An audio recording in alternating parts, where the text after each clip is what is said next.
Welcome to my picnic day blog. দিনটা ছিল রোববার।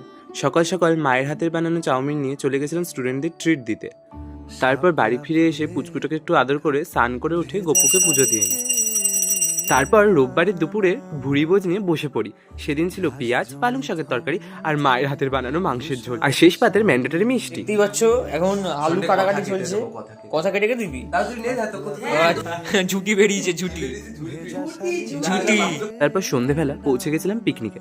সেখানে গিয়ে যে যেরকম কাজ পারে করা শুরু করে দিয়েছি। তারপর দিদির হাতে স্পেশাল মাংস কষছিল, আগুন ধরানো হয়েছিল, নাচ গান, খুব মজা হচ্ছিল। আগামী কয়েক বছর পর যখন যে যার কাজে ব্যস্ত হয়ে পড়বো আর হয়তো মাসে একবারই দেখা করার সময় পাবো, তখন হয়তো এই সময়গুলোই মনে থাকবে আর মেমোরিজগুলোই বেঁচে থাকবে নিজের মনের মধ্যে। তারপর খুব ফান হলো, খেলাম দিলাম সবাই মিলে পেট ভরে। দেন রাত 1:30টার সময় বাড়ি ফিরেছি আমরা।